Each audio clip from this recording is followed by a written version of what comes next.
तो फिर जो है वो ब्राह्मण की बात को यदि सुन लिया जाए तो कभी भी जीवन में अपने साथ होने वाले किसी भी घटना के लिए हमको दुख नहीं होने वाला है। और जब दुख नहीं होगा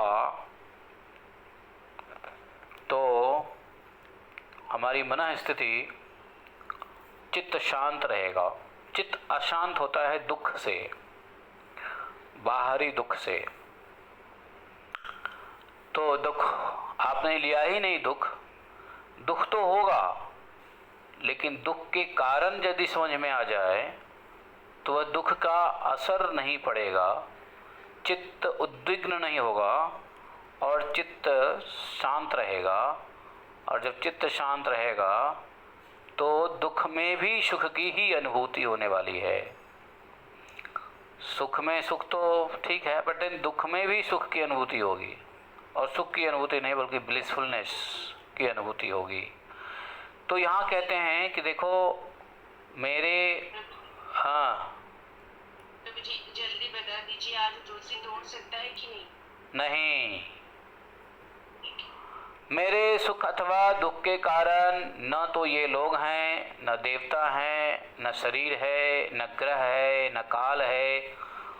ये ब्राह्मण कह रहा है, ब्राह्मण ने कहा द्विजवाच, मेरे सुख अथवा दुख के कारण, देखो दुख ही नहीं सुख भी या दुख भी, इसका कारण न तो कोई देवता है, न तो शरीर है, न तो ग्रह है, न तो काल है।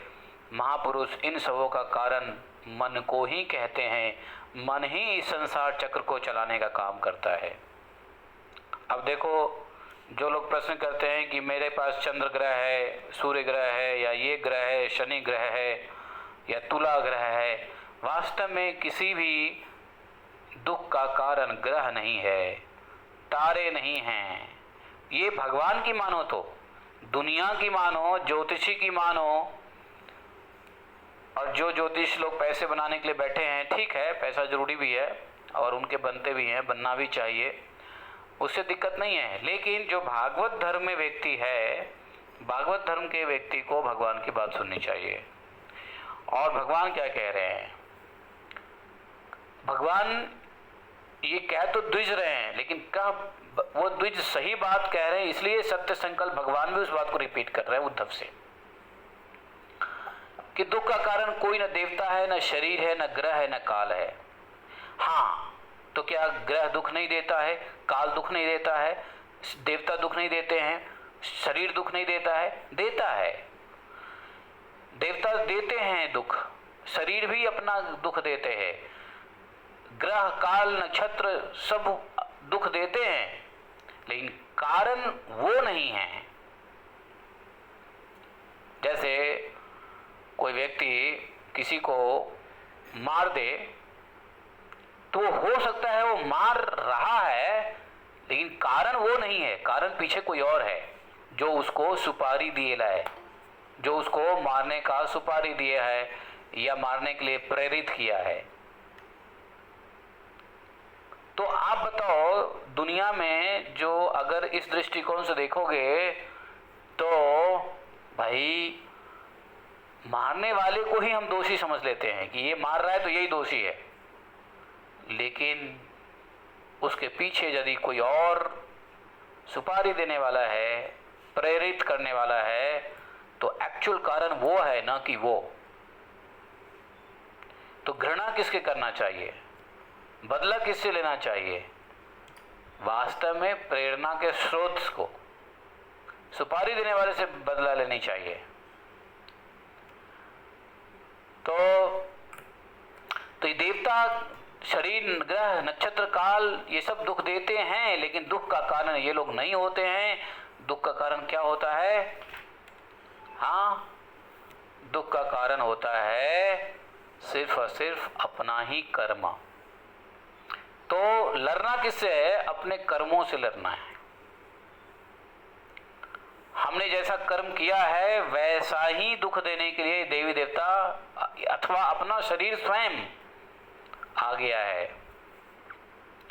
बराबर है? तो कोई देवी देवता से के उपाय से क्या होगा, ग्रह नक्षत्र के उपाय से क्या होगा? तो सबसे जो रूट कॉज है उसका वो है कर्म है। और कर्म कैसे कर्म कट सकते भी हैं। अगर बड़े से बड़े गलत कर्म हो गए हैं जिसकी वजह से शनि, शुक्र, बृहस्पति, चंद्र इत्यादि नक्षत्र, ग्रह, तारे जो है हमें कष्ट दे पहुंचाना चाह भी रहा है, तो हम अपने कर्म को ही नष्ट कर सकते हैं। हाँ, तो कर्म के नष्ट करने के लिए बहुत तरीके हैं, बहुत प्रमुख तरीके भी बताए गए हैं। तो उसको अगर आप पालन करते हैं तो ये लोग स्टॉप हो जाएंगे। ये कारण बदल सकता है। जैसे किसी व्यक्ति ने किसी को आदेश दिया जाओ उसको मार डालो, लेकिन रास्ते में ही उसने रोक दिया फोन करके, अरे रुको रुको रुको रुको, कैंसिल कैंसिल, किलिंग कैंसिल, उसको मारना नहीं है। अच्छा, वापस आ गया। उसी तरीके से जब हम भगवान के भक्ति, भगवान की शरणागति से हम अपने कर्म बीज को नाश कर देते हैं, तो कर्म का आदेश जो देवता, ग्रह, नक्षत्र, तारे और शरीर के ऊपर होता है वह कैंसिल हो सकता है, रिवर्ट हो सकता है। समझ गए? तो ये कभी कभी बिल्कुल खत्म भी हो सकता है या कभी कभी लेस इंटेंसिटी में जाके हिट कर सकता है। कब? शरणागत के बाद। तो वाकई में ये बात सत्य है। ये ब्राह्मण कह रहे हैं और ब्राह्मण की बात को भगवान उद्धव जी को कह रहे हैं, तो ब्राह्मण की बात में उतना ही सच्चाई है, जब ही तो भगवान रिपीट कर रहे हैं। मनोगुणान वै सृजते बलीय ततस्त कर्माणि विलक्षणानि शुक्लानि कृष्णानि नथलोहितानि तेभ्यः सवर्णाश्रितयो भवन्ति। अभी पिछले क्लास में, बॉम्बे वाली क्लास में किसी ने पूछा था ना, चंद्र ग्रह क्या बोलता, क्या था उसको? मंगलिक है। अरे मांगलिक है और शादी नहीं हो रही है, ज्योतिष ने कह दिया मांगलिक है, तो तुम्हारे ही अपने कर्मों के फल हैं। तो कहाँ कहाँ किस किस ग्रह और नक्षत्र और तारे और शरीर और अन्य किस किस देवता को प्रसन्न करते रहोगे काम बनाने के लिए? भटकते रहोगे डिपार्टमेंट बाय डिपार्टमेंट, जूते घिस जाएंगे, जीवन कम है। हाँ, इसलिए सबसे पहला उपाय क्या है? भगवत शरणागति। और यदि भगवत शरणागति से भी काम नहीं बना तो भगवत इच्छा समझ करके, अपने कर्मों के फल समझ करके और शरणागति को तेज कर दो। समझना चाहिए कि जब हमारे दुख दूर नहीं हो रहे हैं, भजन करने से भी दुख दूर नहीं हो रहे हैं, तो दो प्रकार के भक्त होते हैं। एक तो भक्त सोचते हैं कि भजन करने से दुख दूर नहीं हो रहा है, मतलब मैं नहीं करूँगा, भजन में शक्ति नहीं है, बेकार का बात है ये सब। भगवान ने हमारे कर्मों को जलाया ही नहीं, खत्म ही नहीं किया हरि नाम ने। दूसरा भक्त ये होता है कि उसको लगता है क्या, अरे बाप रे, मैंने कितने बड़े पाप किए हैं कि इतने नाम जप करने के बाद भी इसका फल नहीं मिल रहा है, मैं सुखी नहीं हो रहा हूँ इतने नाम जप करने के बाद भी। तो वो क्या करेगा? और नाम जप करेगा। चलो बीमारी बड़ी है तो डोज को बढ़ा दो। अब कुछ लोग सोचेगा चलो इस मेडिसिन से काम नहीं चल रहा है, लगता है छोड़ो हटा, इस मेडिसिन में दम नहीं है, उसको पता नहीं है कि बीमारी बड़ी है। तो ये बहुत ज़रूरी है। किस प्रकार के भक्त हम हैं ये हमें सोचना पड़ता है। मंकी माइंडेड भक्त हैं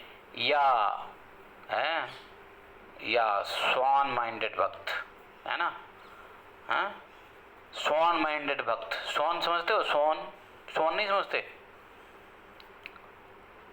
हाँ, भगवान भी आए थे हंस में। देखो, पक्षियों में श्रेष्ठ है हंस। भगवान आए थे, भगवान का अवतार हुआ था, इसलिए श्वान माइंडेड। श्वान की बड़ी गुण होती है, जानते हो? बड़ा गंभीर विचारशील होता है हंस।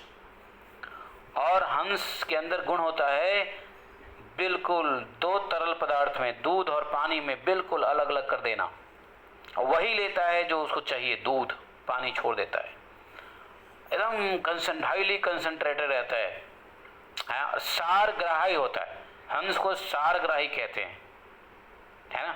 तो इसलिए या तो स्वर्ण माइंडेड हो जाओ या फिर मंकी माइंडेड हो जाओ। मंकी माइंडेड होने से क्या होगा, दिमाग कभी माला पकड़ेगा, कभी ये करेगा, कभी वो करेगा, कभी वो करेगा, कभी वो करेगा, कभी वो करेगा, कभी ये देवता, कभी ये नक्षत्र, कभी ये ग्रह, कभी ये तारे, कभी वो क्या है हम। तो इसलिए भागवत में सब कुछ समझ में आती है, भागवत से सब कुछ समझ में आ जाएगा। और भागवत को समझ करके फिर भी पालन करना बहुत कठिन है। क्यों? क्योंकि समझने की प्रोसेस ही गलत है।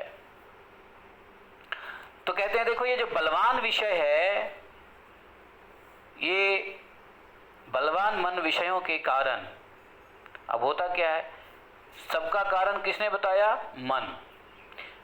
कहते हैं श्रेष्ठ लोग इन सब दुखों का कारण मन को बताया है, क्योंकि मन से ही देखता है, मन से ही सुनता है। यह बलवान मन विषयों और उनके कारण गुणों और उसके संबंध रखने वाली वृत्तियों की सृष्टि करता है। अच्छा, एक बताओ, एक चीज समझने की बात यह है कि कोई व्यक्ति अपने मुंह से एक बार गाली दे दे और हमारा कान भी एक बार सुन लेता है, लेकिन मन उस गाली को बार बार रिपीट करता है, बार बार सुनता रहता है। बताओ, मन सुनता है कि नहीं सुनता है? माइंड इज ऑल्सो लिसनिंग और not listening? Mind is listening better than the organ. Mind को कई बार फ्रिक्वेंटली लिसन करता है मन। अरे एक बार गाली दे दिया उसने, कान ने सुन लिया, कान को दूसरा काम करना है, जब गाली दिया तब सुना कान ने, उसके बाद कान भूल गया। लेकिन वो पांचों इंद्रियों से जो विषय ग्रहण किया, वो माइंड क्या करता है, उसको बार बार अनुश्रवण करता है, बार बार अनुदर्शन करता है। जैसे हम एक बार गए किसी जगह पर, तो हमारी आंख ने एक ही दिन में वो दृश्य देखा, लेकिन जब हम वहां से आते हैं तो हम बार बार जब आंख बंद करते हैं, हम कई बार उस दृश्य को देख सकते हैं। खुले हुए और बंद नेत्रों से हम उस दृश्य को देख सकते हैं। मतलब माइंड कितना शैतान है, समझ सकते हो?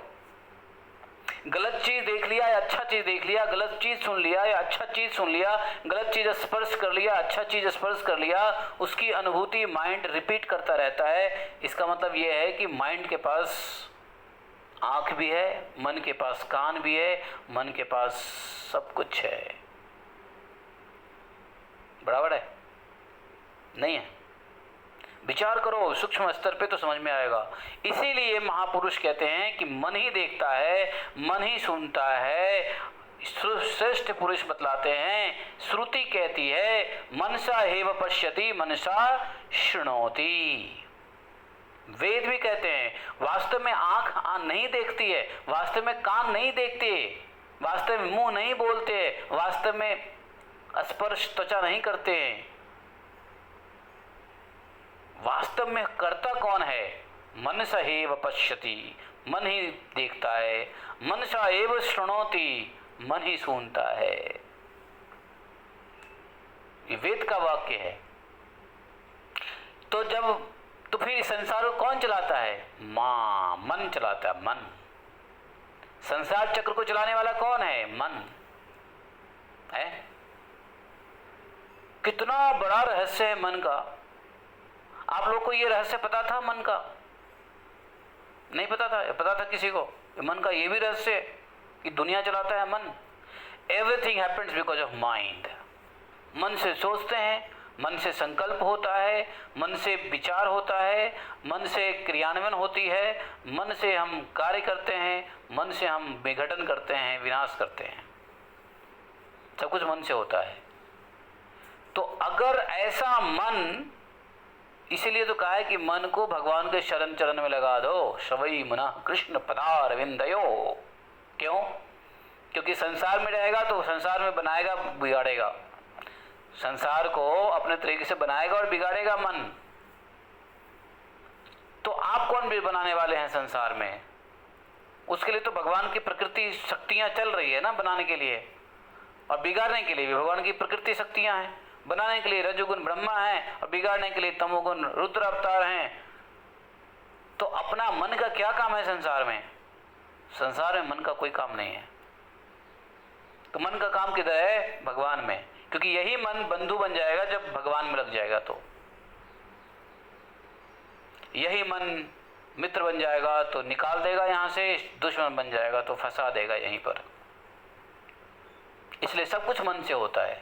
मनोज्ञान वै सृजते बलीय ततश्च कर्माणि विलक्षणानि। मैंने कहा ना, ये ब्राह्मण जो बातें सोच रहे हैं, बोल रहे हैं गाना के रूप में, ये इतना रहस्यमयी है कि भाई पूरा मन का बेजा फ्राई हो जाने वाला है। समझे? सुनते रहो, बहुत टाइम लगने वाला है, 2-3 दिन लगने वाले हैं इस ब्राह्मण की बातों में। या अगर हम सिर्फ हिंदी पढ़ते चलें तो जल्दी ख़त्म हो सकता है, या थोड़ा सा डीप डाइव करें तो कैसा चाहिए? डीप डाइव चाहिए या सरसरी सुरसुरी तरीके से पढ़ें? हैं? पता नहीं अगली बार कब पढ़ने को मिलेगा प्रभु जी, ट्राई कर लेते हैं। कल हो ना हो। कल तो होगा, ये बोलो कि हम हो ना हो। आप क्यों गलत बोलते हो हमेशा? सही करो इसको। पता नहीं हम हो ना हो। हाँ तो ये सही है, पता नहीं हम हो। कल तो होगा, प्रकृति में सूर्य तो आएंगे और जाएंगे और ये चक्र चलता रहेगा। देखो क्या कह रही है, कल हो या ना हो। मिले चाहे ना मिले, इसलिए आज ही कर दो सारा कुछ प्रभु जी। नारायण नारायण। ये सूर्य चंद्रमा भी आपसे ना घबरा जाते होंगे जब ये ऐसे बोलोगे तो, हैं? बताओ। सही बात है, मैं उससे घबराते हैं प्रभु जी सारे।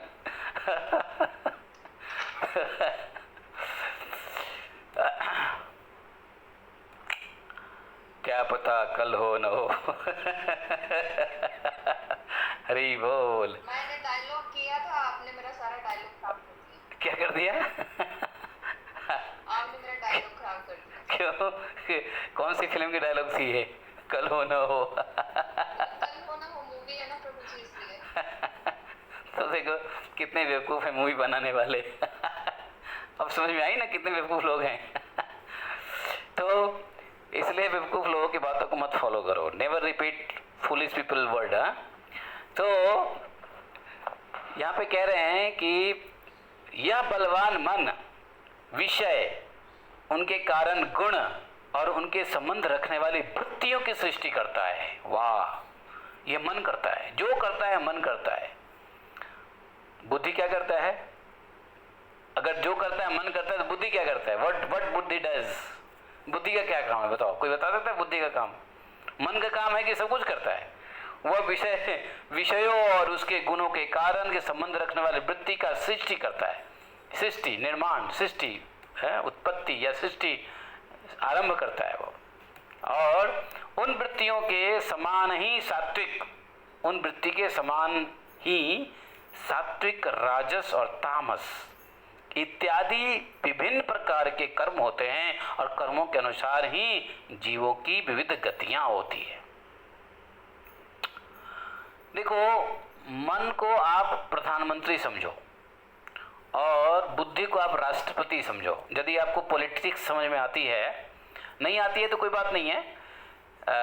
अगर आपको नहीं पता है कि प्रधानमंत्री के क्या कार्य हैं और राष्ट्रपति के भारत में क्या कार्य हैं, जब उनके कार्य को समझ लोगे तो मन और बुद्धि के भी कार्य को समझ लोगे। तो मन समझो प्रधानमंत्री और बुद्धि समझो राष्ट्रपति, ठीक है? तो बुद्धि कैसे बैठा रहता है और क्या करता है, मन क्या करता है? तो मन पहले सुन लो क्या करता है। विषयों, विषय के गुणों से संबंध रखने वाली जितनी भी वृत्तियां हैं उसको वो आरंभ करता है। और उन वृत्तियों में क्या होता है? 3 होता है उसके गुणों के मुताबिक, सात्विक, राजसिक, तामसिक और इत्यादि। इत्यादि में तो 3 के अलावा भी, 3 के अलावा कौन से गुण हैं? इसी के मिश्रण, जैसे सात्विक, राजसिक, राजसिक तामसिक, तामसिक सात्विक, सात्विक राजसिक, राजसिक, तो 3 गुण है ना। तो 3 और 3 के 3 9। तो इत्यादि तामस पदार्थ इत्यादि विभिन्न प्रकार के कर्म होते हैं और कर्मों के अनुसार ही जीवों की अलग अलग गतियां होती है। अब समझ में आ गया बात? तो नक्षत्र कुछ करता है क्या? तारे ग्रह कुछ करता है क्या? देवता कुछ करता है क्या? अपना शरीर भी कुछ करता? नहीं, कोई आपको दुख नहीं देता है। दुख क्या करता है? मन। क्योंकि मन जो है कर्मों के अनुसार ही जीवों की विविध गतियां होती है। और ये कर्म कैसे होता है? कर्म विषय से संपर्क जैसे होता है मन का, और उस विषयों के गुण को मन धारण करता है, और उन गुणों की अलग अलग जो वृत्ति है, जैसे मन ने इंद्रियों के सहारे देखा रसूलुल्लाह, रसूलुल्लाह में क्या है, उसके गुण को, अब विषय को देख लिया तो उसके गुण को मन ने ऑब्जर्व किया, और उसकी वृत्ति क्या होती है, खा लेने की या खाने की लालच करने की, तो मन उसमें लग गया। तो बताओ, तो इस प्रकार से कर्म जो है अपने ही जीवों के कर्म की जो गतियां हैं अलग अलग, उस जीव को मन के तहत होता है। अनीह आत्मा मनसा समीहता हिरण्यमयो मत्सौदिच्यते। मन ही सारी चेष्टाओं को करता है, मन ही सारी चेष्टाओं को करता है। भाई मन करेगा तो खाओगे, मन करेगा तो आओगे, मन करेगा तो जाओगे, मन करेगा तो सोओगे, मन करेगा तो कुछ भी करोगे, भगवान जाने। उसके साथ रहने पर भी मन, लेकिन आत्मा क्या होता है, निश्चेष्ट रहता है। आत्मा कोई चेष्टा नहीं करता, सारा चेष्टा मन करता है। वह शक्ति, वह ज्ञान शक्ति प्रधान है। आत्मा ज्ञान शक्ति प्रधान है। मुझ जीवात्म की सनातन सखा है कौन, आत्मा। ये ब्राह्मण कह रहे हैं कि आत्मा निश्चेष्ट है, वह ज्ञान शक्ति प्रधान है, और वास्तव में जीवात्मा का सनातन सखा है, इटर्नल फ्रेंड। वह अपने अलुप्त ज्ञान से सब कुछ देखता रहता है। उसकी अभिव्यक्ति मन के द्वारा ही होती है। जब वह मन को स्वीकार करके उसके द्वारा विषयों का भोक्ता बन जाता है, तब कर्म के साथ आसक्ति होने के कारण उनसे बंध जाता है। जानते हो, पूरा आत्मा का ज्ञान दे रहे हैं। बहुत आसान नहीं है 45 को समझना। अगर आप लोगों को लग रहा है कि समझ लियो तो हमको समझाओ। बहुत आसान नहीं है श्लोक का संख्या 45 को समझना। इसको समझने के लिए मैंने आपको एक रमेश बाबा जी का क्लिप भेजा था। कितने लोगों ने सुना? 1 मिनट का क्लिप था, नहीं 30 सेकंड का क्लिप था वो, बाबा महाराज का। कितने लोगों ने सुना है? नहीं सुना है? दोबारा से सुनो। चेतना है क्या, ये समझो। आत्मा जो चैतन्य रूप है, सुनो। उसका प्रवाह जब वृत्तियों में आ जाता है तो उसको चेतना कहते हैं। वो आत्मगुण है, आत्मा का गुण है, वो शरीर का गुण नहीं है। शरीर तो जड़ है, इंद्रियां सब जड़ है। रिसीविंग सेंटर सबसे पहले चैतन्य का अंतःकरण है। अंतःकरण से फिर वो चेतना बाहर की इंद्रियों में आती है, बाहर की इंद्रियों से वो चेतना फिर शरीर में आती है, शरीर से फिर वो चेतना विषय में जाती है। विषय में जाने के बाद उसी चेतना का मनुष्य भीतर की चेतना से भोग करता है और ये समझ लेता है कि बाहर सुख है। बाहर सुख नहीं है, वो प्रकाश ही आनंद है। जीव मूर्खता से समझता है कि लड्डू में आनंद है। अनादिकाल का अभ्यास है, समझ रहा है स्त्री के अंग में आनंद है। नहीं, इस सारी माया अंधकार है। जासु सत्यता ते जड़ माया, भास सत्य एवं मोह सहाया। कितने लोगों ने सुना है इसको? सुना था प्रभु जी, सुना था। कितने बार सुने? हमने भी सुना, 2 बार सुना था, 2 बार। इसको जब तक 21 बार नहीं सुनोगे समझ में नहीं आएगा। अब सुनो, बता रहा हूँ। इन्होंने ये कहा, वही बात यहाँ 45वें श्लोक में है कि किस प्रकार से मन जो है बध जाता है। अच्छा, अब यहाँ पे ये कह रहा है, ये ब्राह्मण कह रहे हैं कि अब आत्मा जो है वो ज्ञान प्रधान है, निश्चेष्ट है, ज्ञान शक्ति प्रधान है, और आत्मा जीवात्मा का सनातन सखा है, ठीक है, और वह अपने अलुप्त ज्ञान से सब कुछ देखते रहते हैं। आत्मा वास्तव देखते हैं, सब कुछ आत्मा देखते रहते हैं। अब आप लोग कहोगे जब आत्मा सब कुछ देखते रहते हैं तो फिर गलत क्यों होता है, सही क्यों होता है, भगवान की भजन क्यों नहीं होती है, संसार से क्यों प्रेम रहता है? आत्मा तो शुद्ध है, चैतन्य है, सत्यचित आनंद है। तो यहाँ कहते हैं आत्मा देखता भी है। जब आत्मा देखता है, सब कुछ देखता है, आत्मा किससे देखता है? अलुप्त ज्ञान से। उसकी अभिव्यक्ति, आत्मा की भी अभिव्यक्ति किसके द्वारा होती है? मन के द्वारा होती है। आत्मा की अभिव्यक्ति किसके द्वारा होती है? मन के द्वारा होती है। अर्थात इसका मतलब यह हुआ कि अगर मन कुछ कहता है करने को तो वो आत्मा की अभिव्यक्ति है क्या? इससे यही समझ सकते हैं ना कि मन अगर कुछ कहता है तो वो आत्मा की अभिव्यक्ति है क्या? तो हाँ है, लेकिन कैसे? देखो, जब वह मन को स्वीकार करके, किसको? आत्मा क्या करता है? मन को स्वीकार करके उसके द्वारा विषयों का भोक्ता बन जाता है। कौन? आत्मा। अब वो आत्मा की अभिव्यक्ति भी कहते हैं ना, आत्मा जब शरीर के स्तर पे आता है, अर्थात बॉडीली लेवल पे आता है आत्मा, अर्थात वो शरीर को ही आत्मा मानते हैं, अर्थात आत्मा तदा दृष्टु स्वरूपे अवस्थानम, कहते हैं ना कि जब अपने स्वरूप में नहीं होता है वो शरीर के स्वरूप में आत्मा रहता है। तो अपना आत्मा क्या करता है? विषय के भोग भोक्ता बन जाता है। वैसे भगवान ही सभी विषय के भोक्ता हैं, नो डाउट, भगवान भी सभी विषयों के भोक्ता। तो हाँ, भोक्ता कौन है? भगवान है। सभी विषयों के भोक्ता भगवान है, आत्मा भगवान के अंश है। तो इस प्रकार से आत्मा के द्वारा ही विषयों का भोक्ता बन जाता है आत्मा। तब क्या होता है? कर्म के साथ आसक्ति होने पर बंध जाता है, वही आत्मा कर्म के साथ आसक्ति होने पर बंध जाता है। लेकिन अब यहाँ बड़ा कन्फ्यूजन है, पैदा हो जाएगा, इतना बड़ा कन्फ्यूजन पैदा होगा कि इसको समझने के लिए बहुत कुछ समझना पड़ सकता है। लेकिन कट इन शॉर्ट होता क्या है, जो बाबा ने समझाया उन्होंने क्या कहा कि आत्मा की अभिव्यक्ति मन तक जाने से पहले आत्मा के गुण है, भगवान ने बताया। बाबा जी ने क्या बताया? आत्मा का गुण है। क्या है आत्मा का गुण? आत्मा गुण क्या बताया भगवान बाबा जी ने? हाँ, किसी को याद नहीं? आत्मा गुण क्या बताया? अभी बताया बाबा जी ने आत्मा का गुण, किसी को याद नहीं? दोबारा रिप्ले कर दूं? अरे ऐसी चीजों को लिख लिख के रखा करो, फालतू की चीजें लिखते रहते हो, काम की चीजें नहीं लिखते हो हम लोग। एक बार प्ले कर दो प्रभु जी। हाँ, प्ले कर देता हूं, लेकिन आत्मा का गुण बाबा ने चैतन्य बताया है। चैतन्य आत्मा का गुण है। मैं देखो, आप लोग पता नहीं क्यों हार्ट बाय हार्ट कर लो। इतना है क्या, ये समझो, आत्मा जो चैतन्य रूप है उसका प्रवाह जब वृत्तियों में आ जाता है तो उसको चेतना गुण है, आत्मा का गुण है, वो शरीर। देखा बाबा ने क्या कहा? आत्मा गुण है। सुने नहीं सुने? तो आत्मा का जो वृत्ति है, एक है मन की वृत्ति, एक है आत्मा की वृत्ति। तो आत्मा की वृत्ति क्या है? डिवाइन है, जिसको चैतन्य कहा।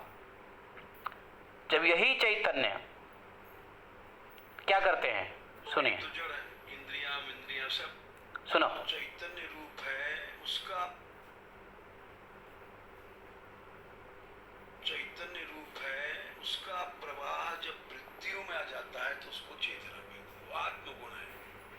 तो आत्मा का गुण तो चैतन्य का, चैतन्य जो है चैतन्य है, और यही चैतन्य कब तक रहता है? जब तक वो डिवाइन है, अर्थात जब तक अध्यात्म में स्थित है, अपने स्वरूप में स्थित है, तो चैतन्य है। लेकिन यही चैतन्य जब विषयों के साथ मिल जाता है तो वो चेतना बन जाता है। समझ गए? चैतन्य से ही बना चेतना। और चेतना किस लिए है? विषयों के लिए है। वही चैतन्य जब विषय को ग्रहण करता है तो चेतना बनता है। इसलिए कहते हैं ना, चेतना, सचेतना, उत्तेचेतना, निश्चेतना, है ना, शुद्ध चेतना, अशुद्ध चेतना, दूषित चेतना। तो चेतना है चैतन्य का ही सांसारिक क्या बोलते हैं, संसार की मिट्टियों से लगाओ। एक सेकेंड, अरे ताई तुम छत पे जाओ, छत पे जितना तूने निकाला है ना सब निकाल के बाहर फेंको। छत पे जितना निकाला ना तुमने, बारी से फैल रहा है, और छत को जरा साफ कर दो। ऊपर मैंने वो खुरपी लगा दिया है, खुरपी चला दिया है मैंने, वो झाड़ू ले जाओ, साफ करके सब उस साइड फेंको खेत में, ठीक है? हाँ तो एक तो अगले दिन ही फेंक देना चाहिए ना। तो गीली है तो और अच्छी सी फेंकने में अच्छा बनता तुमको, और ऊपर और भी साफ कर देना। हाँ, तो ये चेतना जो है, तो चैतन्य से तो चैतन्य क्या हो गया? आध्यात्मिक, और चेतना हो गया प्राकृतिक। क्यों? क्योंकि उसी चैतन्य ने प्राकृतिक विषयों के गुण को ग्रहण करके चेतना बन गया, समझे? और यही चेतना किसके साथ? मन को स्वीकार करके विषय का भोक्ता बन जाता है। वाकई में चैतन्य भोक्ता नहीं है, चेतना। तो चैतन्य का प्राकृतिक रूप चेतना है, इसी चेतना से मन के साथ मिलके भोक्ता बन जाता है। तो कह लो कि आत्मा एक तरीके से भोक्ता भी है, आत्मा भोक्ता नहीं भी है। भोक्ता नहीं इसलिए है क्योंकि चैतन्य रूप में है, लेकिन उसी का प्राकृतिक डिस्टॉर्टेड फॉर्म चेतना हो जाता है जो विषय को भोगता है। वो बाहरी सुख है, अंदर के सुख नहीं है। अब देखो बाबा जी क्या करे, बाबा जी की बात को कई बार सुनो। मैं ऐसी क्लिप आप लोगों को पता है क्यों भेजता हूं? क्योंकि मैं इसको कई बार रिवाइंड करके सुनता हूं। जितना सुनता हूं आनंद आता है सुनने में। ऐसा ज्ञान देने वाले पृथ्वी पे कम ही साधु हैं, नोट कर लो। ऐसा ज्ञान देने वाले शास्त्र से बाकी सारे मटर पनीर वाले ही हैं, उनमें से कुछ को छोड़ के। ऐसा ज्ञान देने वाला साधु नहीं मिलेगा, ऐसा शास्त्र के गहराइयों तक ले जाने वाला साधु नहीं मिलेगा। ऐसे बाबा रमेश बाबा हैं। एक बार और सुनो। ये चेतना है क्या, ये समझो। आत्मा जो चैतन्य रूप है, उसका प्रवाह जब वृत्तियों में आ जाता है तो उसको चेतना कहते हैं। वो आत्मगुण है, आत्मा का गुण है, वो शरीर का गुण नहीं है। शरीर तो जड़ है, इंद्रियां सब जड़ है। रिसीविंग सेंटर सबसे पहले चैतन्य का अंतःकरण है। अंतःकरण से फिर वो चेतना बाहर की इंद्रियों में आती है, बाहर की इंद्रियों से वो चेतना फिर शरीर में आती है, शरीर से फिर वो चेतना विषय में जाती है, और विषय में जाने के बाद उसी चेतना का मनुष्य भीतर की चेतना से भोग करता है और ये समझ लेता है कि बाहर सुख है। बाहर सुख नहीं है, वो प्रकाश ही आनंद है। जीव मूर्खता से समझता है कि लड्डू में आनंद है। अनादिकाल का अभ्यास है, समझ रहा है स्त्री के अंग में आनंद है। नहीं, ये सारी माया अंधकार है। जासु सत्यता ते जड़ माया, भास सत्य मोह सहाया। ये इन्होंने जो एक जासु सत्य से मोहि समाना भासु, ये जो बोल रहे हैं ना, ये विनय पत्रिका में तुलसीदास जी ने लिखा था, जिसको ये बात कर रहे हैं। तो आपने देख लिया, समझ लिया इसको। तो चेतना, चैतन्य से चेतना, और चेतना क्या हुआ? चेतना का पहला किसमें आधान होता है? अंतःकरण में। और अंतःकरण से बाहर इंद्रियों के साथ विषय में आता है और वो वहाँ पे एंजॉय करता है। तो वास्तव में यही बात यहाँ ब्राह्मण कह रहे हैं कि जैसे ही वो चेतना बाहर विषयों के साथ एंजॉय करने लगता है, वह आसक्ति बंध जाता है। अर्थात इसको ऐसे समझो, जैसे कोई व्यक्ति बड़ा साफ सुथरा नहा धो के निकला और घर से बाहर गया तो उसको धूल पड़ गए, काला पड़ गया वो धूप में या हवा में या काले धुएं में, और उसकी चेहरा बिगड़ गई। अब चेहरा बिगड़ गई तो वो क्या सोच रहा है? अरे मैं तो वो हूं ही नहीं जो मैं निकला था। तो वो अंदर जाता ही नहीं है। अब समझ गए क्या है? चैतन्य निकला था और प्रकृति के गुण की वृत्तियों से मिलकर बन गया क्या? चेतना। अब जो लड़का नहा धो के निकला था बाहर, वो बाहर धूल से मटमैला हो गया उसका शरीर। अब उसने अपना चेहरा देखा आईने में तो क्या कहेगा? अरे मैं तो वो हूं ही नहीं जो था, मैं तो राम था, ये श्याम कहाँ से हो गया? तो वो कहेगा अरे मैं तो चैतन्य था, ये चेतना हो गया, मैं तो हूं ही नहीं। वो क्या करेगा? बाहर भटकता रहेगा। अब वो बच्चा घर में आएगा ही नहीं। क्यों? क्योंकि वो चेहरा देख के कहता है मैं तो वो हूं ही नहीं, मैं तो जब वो होऊंगा तब अंदर जाऊंगा। समझ रहे? इस एग्जाम्पल को समझ रहे? नहीं समझ रहे? नहीं समझे? कोई हाँ या ना बताओ, नहीं तो मैं आगे बढ़ूं फटाफट। क्यों मैं इतना एनर्जी वेस्ट करूं? जैसे हम लोग जैसे हाथी का स्नान भी बोलते। नहीं, हाथी का स्नान छोड़ो, हाथी का स्नान दूसरा एग्जाम्पल है। हाथी का स्नान आप एक बात समझो। पहले मान लो कि प्रथा देवी दासी बड़ा बढ़िया से अपना सज सवर के मेकअप करके, महिलाएं मेकअप करती है, मेकअप करके बाहर निकली और गर्मी में मेकअप उतर गया। तो हुआ क्या, अब दो चेहरा बन गया। एक मेकअप का चेहरा अलग होता है और नॉन मेकअप का चेहरा अलग होता है कि नहीं होता है? दिखने में अंतर होता है।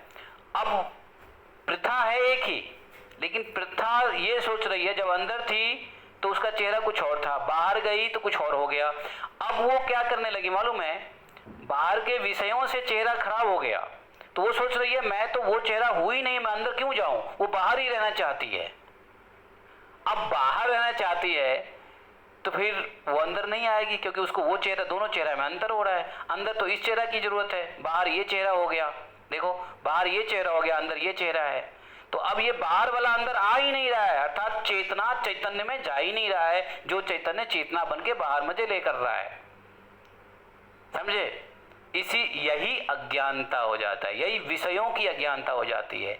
और फिर कब वो शुद्ध होगा, जब उसको नींद खुलेगा, जब उसको होश आएगा, अरे मैं तो प्रथा ही हूं, ये तो ऊपर के चेहरे में गड़बड़ी आई है, क्योंकि बाहर के विषयों के कारण, धूप धूल के कारण, धूप जब उसको समझ में आएगा, ज्ञान हो जाएगा कि धूप और धूल के कारण ही मैं ये चेतना हो गया हूं, मैं वास्तविक हूं तो चैतन्य, तब वो चैतन्य का काम करेगा, चेतना का काम नहीं करेगा। तब वो अंदर आ जाएगा, ब्रह्म में स्थित हो जाएगा, आत्म स्वरूप में स्थित हो जाएगा। उसको कहते हैं तदा दृष्टु स्वरूपे अवस्थानम, स्वरूपे अर्थात आत्म स्वरूप अवस्थानम। समझ गए? ये है इसका मतलब। और जब तक वो बाहर है तब तक वो आसक्ति के कारण बध जाता है। यहाँ लिखा हुआ है 45वें श्लोक में, गुण संगतो असौ जुसुन्निबद्धो कामान परिगृहाय स्वलिंगम मनः। देखा, ये हाल है। अब समझ गए आत्मा कैसे, ऐसा तो हो ही नहीं सकता है, क्योंकि आत्मा जब है जब ही तो मन सोचता है। जब आत्मा शरीर से निकल जाता है तो वही मन काम करता है क्या? उसके अंदर बुद्धि काम करती है क्या? तो जब यदि आत्मा है जब ही तो मन चल रहा है, बुद्धि चल रहा है, हाथ चल रहा है, पैर चल रहा है, ज्ञानेंद्रिया, कर्म इंद्रिया। तो इसका मतलब है कि मन जो सोच रहा है वो आत्मा की गलती है, हाथ जो कर रहा है आत्मा की गलती है। ऐसा कह सकते हैं ना, आत्मा ही गलत है। फिर जो हमसे गलत होता है आत्मा से हो रहा है, क्योंकि आत्मा ही करता है, आत्मा ही भुगता है। फिर तो हम रसूल्ला तब तक खा रहे हैं, टेस्ट तब तक ले रहे हैं जब तक हमारे शरीर में आत्मा है। आत्मा निकल जाएगा तो रसूल्ला हम नहीं खा सकते हैं। इसका मतलब रसूल्ला हम खा रहे हैं या हमारी आत्मा खा रहा है, हमारी इंद्रिय खा रहा है या हमारी आत्मा खा रहा है। यदि इंद्रिय खा रहा है तो आत्मा नहीं रहने के बाद भी इंद्रिय खा सकता था कि नहीं खा सकता था? नहीं खा पाएगा। लेकिन जब आत्मा है तभी इंद्रिय काम कर रही है, तो इसका मतलब है कि इंद्रियों का सारा जो कार्य होता है वो आत्मा से हो रहा है। सही बात है, आत्मा से होता है। चेतना, उसी को कहते चेतना। चेतना है तो कार्य होगा, चेतना नहीं तो सांसारिक कार्यकर्ता कौन है? चेतना, यही चेतना। उसका ओरिजिनल फॉर्म क्या है? चैतन्य। तो चैतन्य ही आत्मा का गुण है चैतन्य। और यही चैतन्य जब विषय वृत्ति में लग करके चेतना बन जाता है और अंतःकरण से बाहर विषयों की वृत्ति में लग जाता है, बंध जाता है, और इसी को कहते हैं संसार चक्र में भटकना। अर्थात घर से निकले थे बाहर मेकअप करके और अपना चेहरा बदल गया। अब हम भूल ही गए, अरे मैं तो वो हुई नहीं, अब ढूंढ रहे हैं मैं वो कैसे बनूं कि अंदर जाऊं। ऐसी बात है, बहुत बड़ी बात है। चैतन्य का पहला आधान जो होता है वो अंतःकरण में होता है। अंतःकरण फिर जो मन है उसके साथ ही आत्मा मिलके, चैतन्य मिलके विषयों का भोग करती है। चैतन्य मिलके नहीं, चेतना बनके रूप बदल गया है। घर के अंदर है चैतन्य, घर के बाहर चेतना। तो जब तक चैतन्य है वो शुद्ध आत्म तत्व है। तो हमें चेतना से क्या बनना है? चैतन्य बनना है। इसलिए चैतन्य महाप्रभु आए। अभी संसार में है तो किस फॉर्म में है? आत्मा के कौन से गुण में है संसार में? चेतना के गुण में है। और हमको अध्यात्म में जाना है, कौन से गुण में जाना है? चैतन्य के गुण में जाना है। चेतना से चैतन्य के गुण में लाने के लिए चैतन्य महाप्रभु आए। कितनी कृपा किया। चैतन्य महाप्रभु का नाम चेतना महाप्रभु क्यों नहीं है? चेतना किसका नाम होता है? चेतना होता है ये लड़के लड़कियों का नाम, चेतना अपार्टमेंट, चेतना अग्रवाल, चेतना भगत, चेतना शाह, ये सांसारिक गुण है। देखो भगवान का नाम चेतना कभी नहीं होगा, चैतन्य, श्री कृष्ण चैतन्य, नहीं क्या देखा? तो हमको चेतना से चैतन्य होना है। और चेतना से चैतन्य कब होगा? अब देखो इस चेतना में दो बातें आती है, सचेत अचेत। जो अचेत है वो मोह माया में फंसा हुआ है, मतलब तमोगुणी है। जो सचेत है वो सत्वगुणी है। जो कभी सचेत रहता है कभी अचेत हो जाता है वो रजोगुणी है। सचेत अचेत का मिश्रण रजोगुणी है। सचेत रहना सत्वगुणी है और अचेत रहना तमोगुणी है।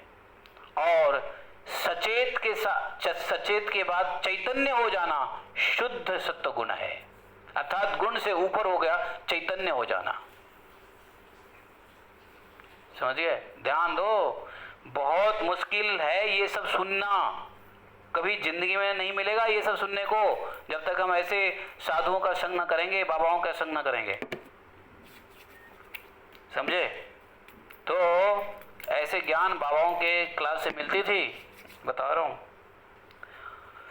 तो यहाँ पर जो है, इसलिए मैं क्यों कहा, क्योंकि यही श्लोक जो है ये बोल रहा है कौन? अपना पंडित जी, ब्राह्मण। अंतःकरण वाला पार्ट एक बार रिपीट करके जो आप एक बार दोबारा से सुनिए उनसे। आपको मैंने जो एक्सप्लेन किया ना, आप दोबारा से 10 बार सुनो, आपको समझ में आएगा। एक बार सुन, मैंने क्या कहा, 21 बार सुनना पड़ेगा। मैंने समझाया ना, अब बाबा जी के महाराज से मुंह से सुनो, आपको दोनों रिलेट हो जाएगा और समझ में आ जाएगा। हमने दोनों बार समझाया, आसान करके समझाया। और बाबा जी का क्लिप 6 मिनट का है, सॉरी 30 सेकंड का है। और ये ऐसे बड़े बड़े टॉपिक्स को बड़े आसानी से बोल जाते, और वहाँ बैठे हुए भक्त लोग सुनते, और जिसको समझ में आ जाता। बाबा इतना फोर्स नहीं करते समझाने के लिए, वो एक बार फटाफट बोलते जाते, जिसको समझ में आया, नहीं समझ में आया तो आगे चलते बनो। समझ तो आ गया प्रभु जी, समझ आ गया ये। नहीं, और समझ में आएगा, दोबारा सुनो और समझ में आएगा। मैं भी सुनता हूँ। कोई अंतःकरण वाला पार्ट समझ नहीं आया, कहाँ से आधान टूटा है इसका?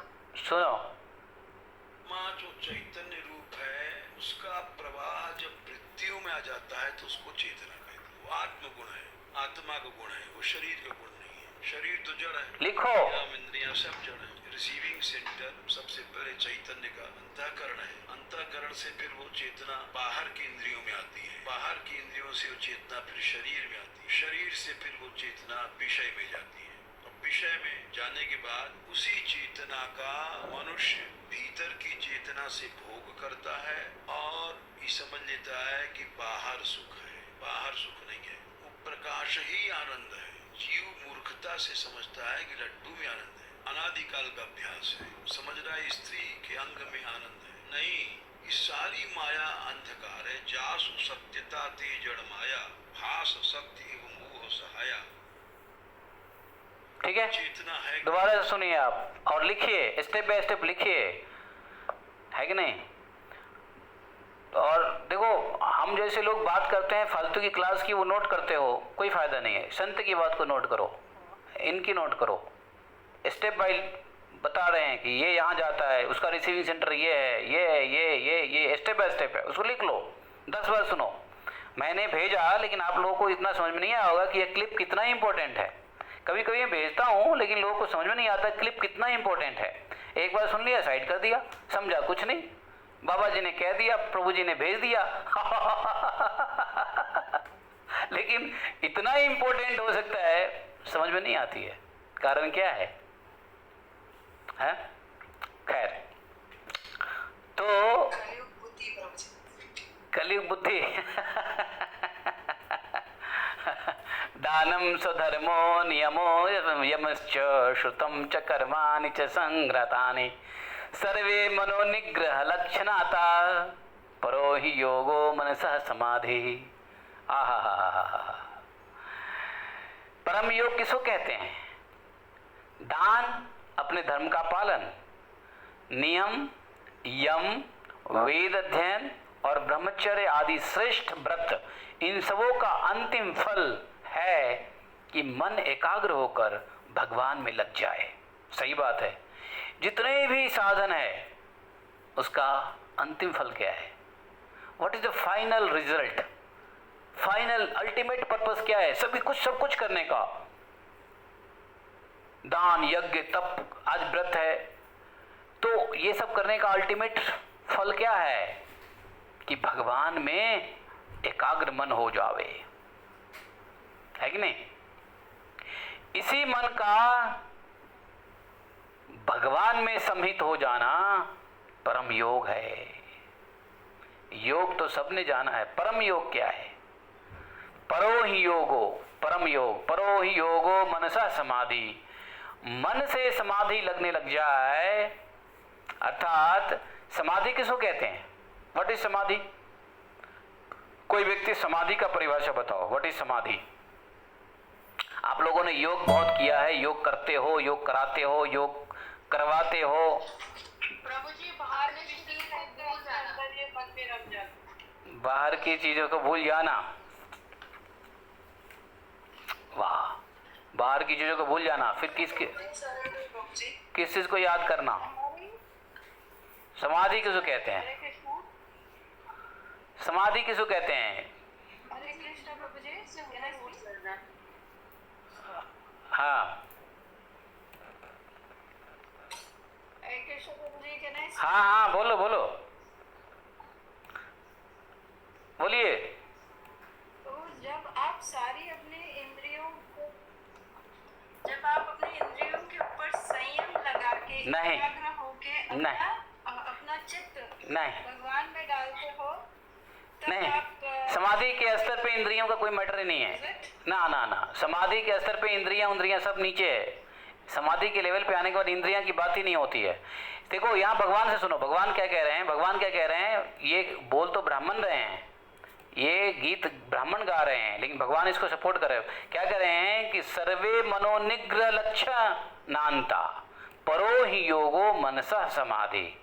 तो समाधि कहते हैं जब मन का एकाकार अपने इष्ट से हो जाए, अर्थात अपने इष्ट के अलावा मन कहीं ना जाए, वो समाधि है। मनशः समाधि, तो इसमें समाधि में मन की जरूरत है, बाकी फालतू की वर्ड्स हटा दो। समाधि का अर्थ है कि अपने मन का, जैसे कहते हैं फेविकॉल, फेविकॉल लगा दो और चिपका दो तो कैसे जोड़ हो जाता है। अर्थात जब अपने इष्ट के साथ मन ऐसे चिपक जावे कि वहां से हटाए ना हटे, वो महासमाधि है। शरीर छूट जाता है लेकिन मन अपने इष्ट से अलग नहीं होता है, उसको महासमाधि कहते हैं। और समाधि लगना अर्थात कभी समाधि लगता है फिर कभी हटता है। जैसे भगवान का मन जो है ना पूरा भगवान में लग गया, लेकिन फिर हम हटा लिया मन को, फिर संसार में आ गए। फिर जब हम ध्यान करते हैं, भगवान का ध्यान होता है, जैसे चेतन महाप्रभु को समाधि लगता था, जब भगवान मन जो है ना बिल्कुल एब्जॉर्ब हो जाता था कृष्ण में, तो वो बेहोश हो जाते थे। और फिर जब चेतना आती थी, अर्थात फिर से कृष्ण से अपना मन हटता था, तो बाहर के परिवेश में आते थे। तो साधु पहले, इसको समाधि दो प्रकार है, संप्रज्ञात समाधि, असंप्रज्ञात समाधि। तो संप्रज्ञात समाधि में क्या होता है कि संसार से भी हमारा मन लगा रहता है और कभी कभी भगवान में भी लग जाता है, तो तब तक संप्रज्ञात होता है। और महासमाधि असंप्रज्ञात समाधि होता है जब एक समय ऐसा आता है कि योगी चाहता है कि अब हम अपने इष्ट से अलग हो ही ना, शरीर मरे तो मरे, शरीर भूखा रहे तो रहे, शरीर कुछ भी करे, हम इष्ट से अलग होंगे नहीं।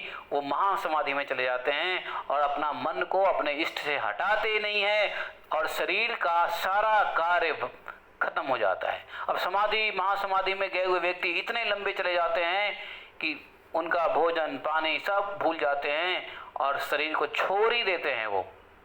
और मन जब तदाकार होकर के भगवान में, भगवत चिंतन में, अपने इष्ट के चिंतन में मन जब चिपक करके रह जाता है, शरीर छोड़ देता है, वह भगवत धाम को जाता है।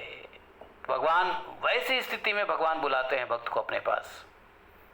मटर पनीर खाते रहो नहीं बुलाने वाले भगवान, क्योंकि गोलोक धाम में मटर पनीर नहीं है। समझे, हम जैसे लोग। तो ये समाधि है, इसको ब्राह्मण कहते हैं। सर्वे मनोनिग्रह, देखो सर्वे मनोनिग्रह लक्षण अंता, अर्थात मन के सभी प्रकार से मन को निग्रह करो, अर्थात मन का सभी लक्षणों का अंत करने के बाद परो ही योगो, परम योग मनसा समाधि, ये परिभाषा है। इसको परम योग कहते हैं, अर्थात इसको समाधि कहते हैं।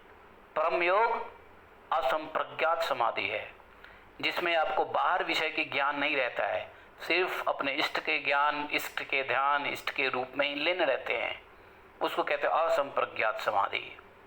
समझे, बहुत ऊंची स्तर, अल्टीमेट डेफिनेशन है, अल्टीमेट अंडरस्टैंडिंग है समाधि की।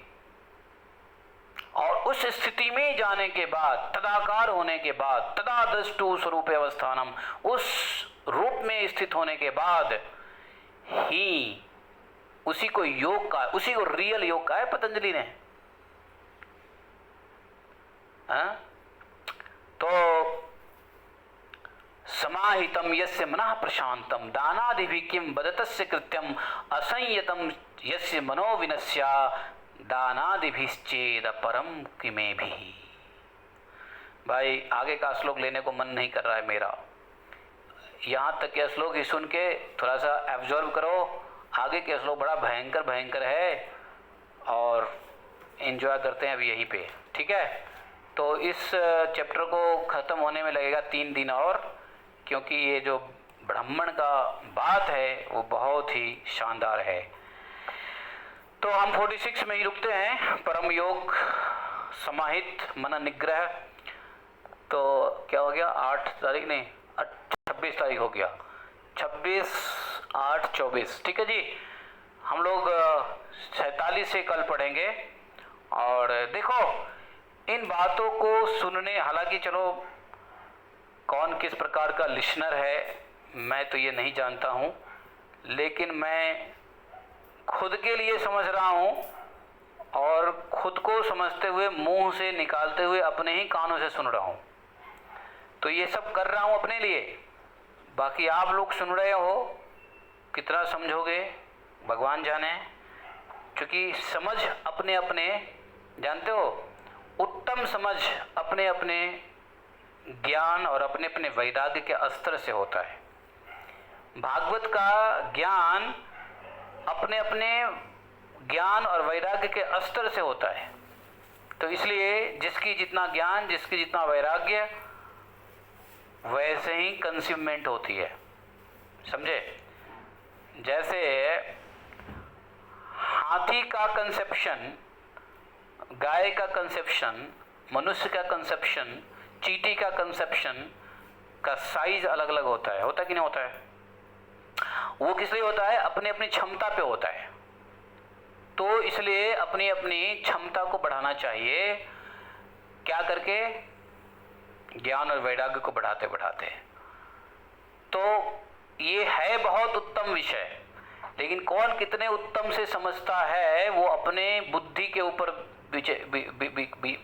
डिपेंड करता है। ये मैं नहीं कह रहा हूँ, इस सुखदेव गोस्वामी ने परीक्षित महाराज को पहले ही कह दिया था कि परीक्षित, आपने जो प्रश्न किया है वाकई में कल्याणकारी है। भागवतम, भगवान अनंत है, भगवान के गुण अनंत है, भागवतम के ज्ञान अनंत हैं, किंतु हर वक्ता अपने अपने ज्ञान और वैराग्य की प्रकाष्ठा से इसको समझता है। इसलिए मैं जो बता रहा हूँ वो मैं अपने विषयानुभूत से बता रहा हूँ। तो ये बात सुखदेव गोस्वामी कहते हैं परीक्षित महाराज को। तो हम लोग किस खेत की मूली हैं? हम लोग कौन सी खेत की मूली हैं? तो इसलिए भगवान से प्रार्थना करें कि भगवान की बात हमको एज इट इज समझ में आ जाए और जय जय श्री राधे बोलें। तो आज कृष्ण जन्माष्टमी है, खूब बढ़िया से व्रत उपवास कीजिए और जो है रात तक जगिए, अभिषेक कीजिए, निर्जला करने की कोशिश कीजिए, खूब धूमधाम से मनाइए। हैं, आज का त्यौहार ही त्यौहार है, आज का ही व्रत है। कहते हैं कि अगर आपने 27, 26 एकादशी नहीं किया लेकिन जन्माष्टमी किया तो भी काम बन जाएगा। लेकिन जन्माष्टमी नहीं किया, सारे एकादशी किए, कुछ मिलने वाला नहीं है, ऐसा बताते हैं। प्रभु जी, ये व्रत में आप निर्जला कर रहे हो? सब निर्जला करते हैं, जो नहीं कर पाते हैं वो जल से करते हैं, जो वो भी नहीं कर पाते हैं फल से करते हैं, और बहुत लोग अज्ञानता से नहीं भी करते हैं, बहुत सारे लोग हैं नहीं भी करते हैं। तो अपने अपने रात को 12 बजे के बाद एकादशी प्रसाद लेना होगा। 12 बजे के बाद नहीं, जब तक आपका अभिषेक संपन्न न हो जाए। अभिषेक शुरू हो जाएगा 11:30 से 12:15 12:30 तक चलेगा, तो अभिषेक संपन्न हो जाए और भगवान के अभिषेक का चरणामृत लेके व्रत खोलना है। अच्छा। हाँ, ये नहीं कि 12 बजे टक 12:01 हुआ नहीं कि हमने पी लिया और खा लिया, है नहीं, चरणामृत से तोड़ना है। और चरणामृत मिलेगा आपको वही 12:15 12:30 में, क्योंकि वो चलता रहता है प्रोग्राम, 11:30 पौने 11 12 से शुरू हो जाएगा, 12 12:30 वगैरह वगैरह, है कि नहीं। और जितने भी विदेश में रहने वाले हैं उनको भी आज ही मनाना चाहिए। मैं बता रहा हूँ क्यों मनाना चाहिए आज, कि अगर मान लो भगवान भारत में आज आए थे तो भारत की तिथि अष्टमी थी, तो विदेश में तिथि यदि वो सप्तमी हो तो उनको सप्ताष्टमी मनाना चाहिए, ना कि जन्माष्टमी। अष्टमी नहीं मनाना चाहिए। क्यों? उनका अष्टमी भारत का नवमी हो जाता है। तो भगवान बार बार तो नहीं आए थे कि भारत के लिए हम आज आएंगे और हम ऑस्ट्रेलिया के लिए आएंगे कल और अमेरिका के लिए आएंगे परसों। तो भारत में आए थे अष्टमी को, अमेरिका में नवमी है या सप्तमी है, तो उसी तिथि को मना लेना चाहिए। यह मैं बता रहा हूँ सत्य। और जो लोग कहते हैं ना कि नहीं हमारे यहाँ अष्टमी कल है, तो भाई आपके लिए अगले डेट में नहीं भगवान आए थे, भगवान एक ही बार आए थे, वो भारत भूमि पर आए थे। हाँ, एकादशी तिथि को फॉलो कर सकते हो, एकादशी तिथि को आप फॉलो कर सकते हो कि हमारे यहाँ एकादशी कल है, तो उसको फॉलो कर लो। लेकिन जन्माष्टमी को आप एकादशी की तरह फॉलो नहीं कर सकते हैं, क्योंकि भगवान का अवतरण इस धराधाम पे हुआ था, इस तिथि को हुआ था। तो दुनिया में जहाँ जहाँ जो तिथि थी उसी तिथि को मनाया जाएगा भगवान का जन्मदिन। क्योंकि मैं बताता हूँ, सुनो, क्योंकि पृथ्वी पे भगवान आ जाए तो नीचे के तीनों लोग, ऊपर के तीनों लोग में उसी समय मनाया गया। तो देवलोक ये नहीं बोलेंगे कि नहीं नहीं पृथ्वी लोक के मुताबिक भगवान ऐसे आए तो मेरे मुताबिक तो ऐसे आएंगे, तो हम ऐसे मनाएंगे, आप ऐसे मनाओगे ना। पृथ्वी पे जब भगवान आए उसी समय सेलिब्रेशन हुआ पूरे तीनों लोकों में। तो फिर ऑस्ट्रेलिया वाले और अमेरिका वाले कहेंगे नहीं हम कल सेलिब्रेट करेंगे। गौरदास महाराज जी का सुना था तो उन्होंने 22 को बोला। हाँ, मैं वो नहीं कह रहा हूँ, मैं वो लॉजिक नहीं दे रहा हूँ। मेरा लॉजिक क्या है समझो, मैं जो लॉजिक दे रहा हूँ, तिथि अलग है। एकादशी के लिए तिथि देखो, जन्माष्टमी के लिए तीनों लोकों में जन्माष्टमी की सेलिब्रेशन होती है जिस मोमेंट भगवान का जन्म होता है, ठीक रात 12 बजे अष्टमी की तिथि। और अगर मान लो देवलोक में अष्टमी नहीं है, देवलोक में दशमी है, तो वो लोग क्या अष्टमी को भगवान मना नहीं, वो लोग दशमी को ही उसी टाइम मनाएंगे जब पृथ्वी में अष्टमी होगी।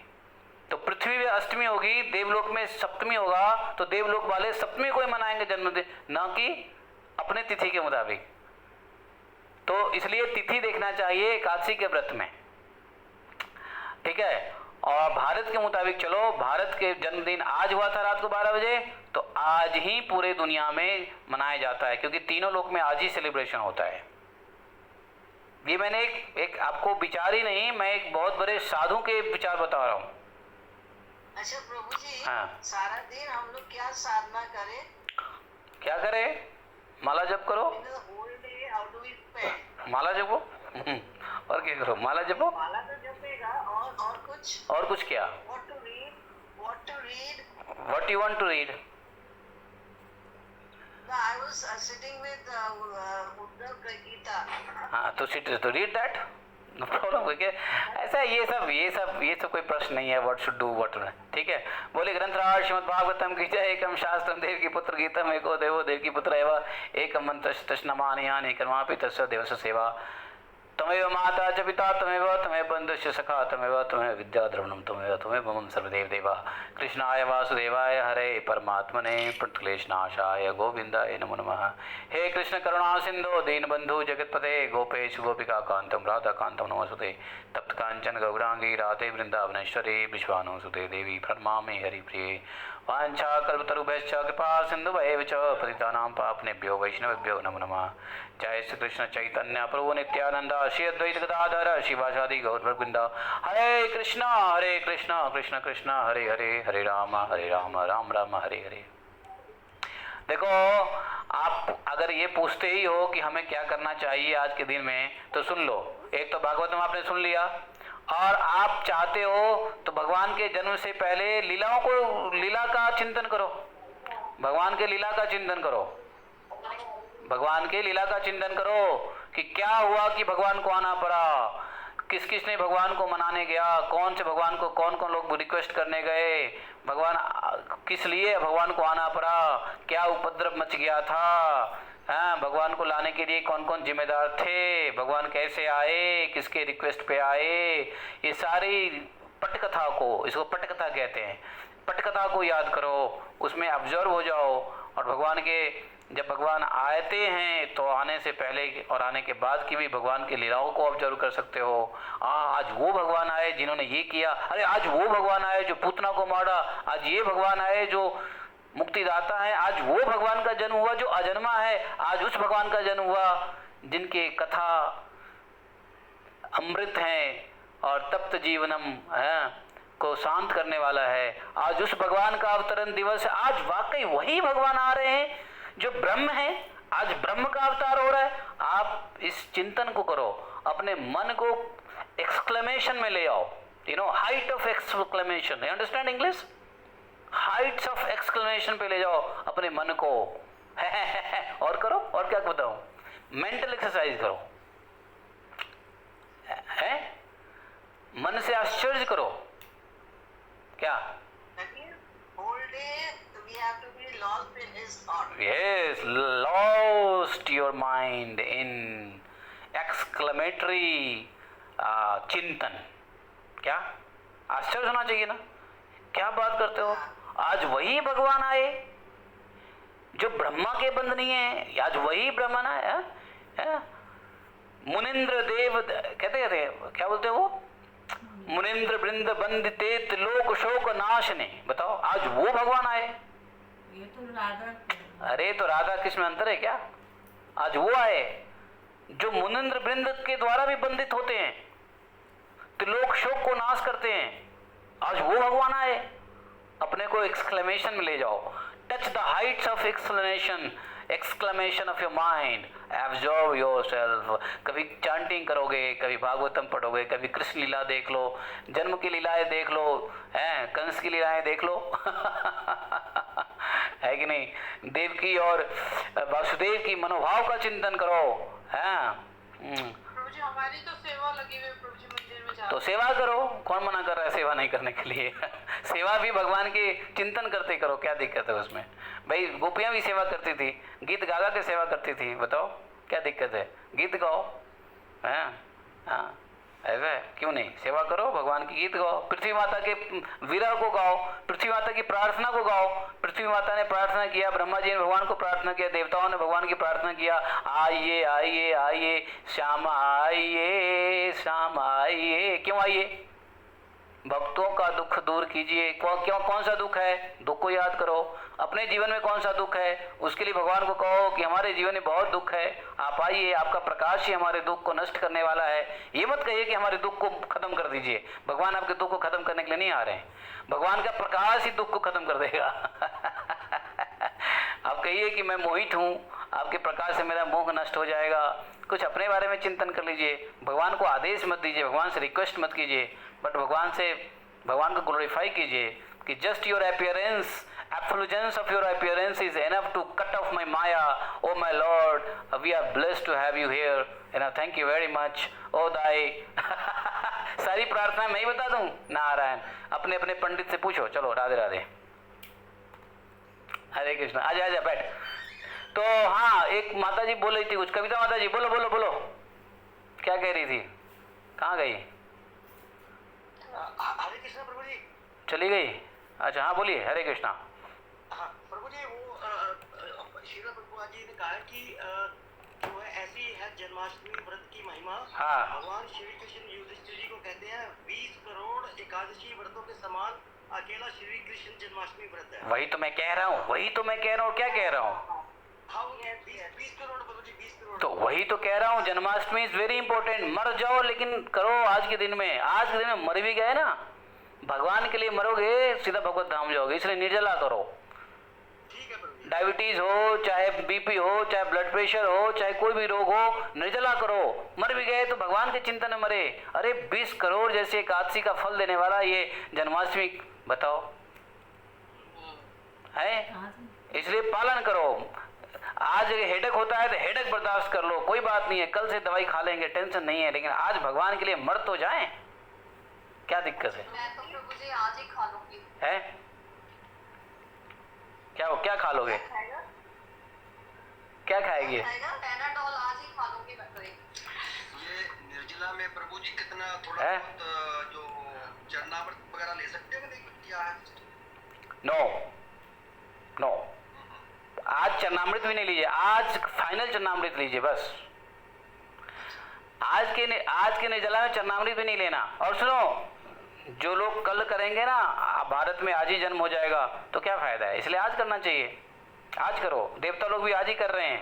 कोई बात नहीं, दोनों ठीक है हमारे। मैंने दवाई अभी- पानी पी लिया then I can't do निर्जला, no? ओह, थोड़ा जीवा गिल्ली कर सकते हैं, थोड़ा कुल्ला कर सकते हैं। चलो ठीक है। हरे कृष्णा। ऐसा है, मेरी बातें सुन करके यदि आप लोगों के आज कुछ हो जाए तो उसके लिए माफ करना। मैं तो अपने तरीके से बोलता हूँ, आप अपने तरीके से करो, ठीक है? मेरी सारी बातों को मत माना करो भाई। मेरी बातों को मानोगे तब तो गड़बड़ हो जाएगा। आपसे सीखेंगे ना, इसलिए तो पूछता है। नहीं, अच्छा सीखो लेकिन मानो मत। बंद करो इसको। मेडिसिन लिया, टैबलेट लिया,